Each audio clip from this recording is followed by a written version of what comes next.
сессиябыздын бир боюн туура көрдүк. Өзүңүздөр билесиздер, Өмүрбек Бабанов мындан 1,5 жыл мурун президенттик шайлоого катышып, 600 миңдей элдин добушуна ээ болуп, анан өлкөдөн чыгып кеткен. Ал кишинин өлкөдөн чыгып кеткенинин негизги себеби болуп, бул ошол маалда кырдалбай, кошуналар менен чек аралар жабылып, ар кандай экономикалык кризистин астында, саясий кризисте мындан кийин курчутуунун алдын алуу үчүн өзүнүн бийлигин, жеке кызыкчылыгынан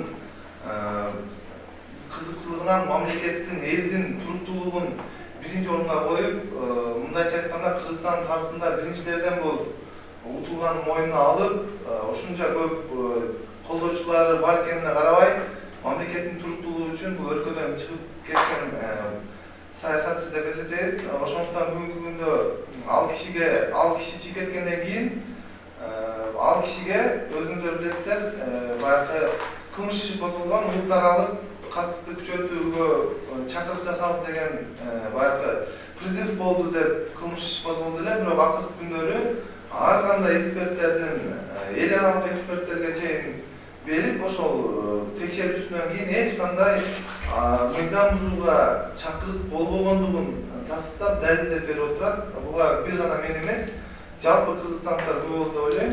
Ошондуктан бүгүнкү күндө Өмүрбек Токтогуловичтин Кыргызстанга келүүсү боюнча эч кандай маселе болбош керек деп ойлойм.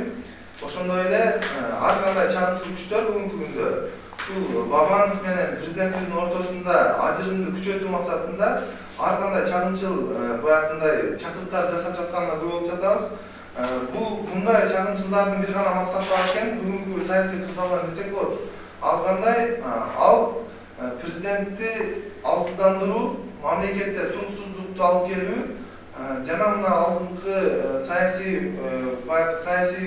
шайлоолор башталып, ошого чейин ар ким өзүнүн кызыкчылыгын, элдин кызыкчылыгына биринчи орунга коюу болуп саналат да. Анан бүгүнкү күндө Кыргызстанга эң маанилүү бул бир гана мага эмес, жалпы Кыргызстандын баардыгы эңсеп отурганы бул биринчи Кыргызстанда тынчтык, туруктуулук, экинчиден мамлекетибизде мыйзамдуулуктун сакталышы, үчүнчүдөн бул экономикалык өнүгүү.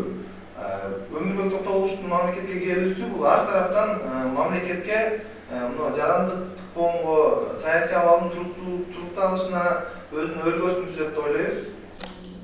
Менин атым Селима Зарипа. Өзүмдүн жарандык укугуна пайдаланып Өмүрбек Бабановдун Кыргызстанга мекенине кайра кайтып келүүсү боюнча өзүмдүн оюмду билдирип өтсөм. Мындай алып карасак, азыркы учурда биздин мамлекетке мындай кадр керек. Анткени биз Өмүрбек Бабановдун деңгээлиндебиз. Анча мынча бийликте отурган немелерге караганда, чиновниктерге караганда, алардын деңгээли бийик. Мындай кадрды биз пайдаланып калышыбыз керек. Мамлекеттик кызыкчылык үчүн иштеп калышыбыз керек. Анын энергиясын болгон үчүн биз пайдаланып иштеп калышыбыз керек.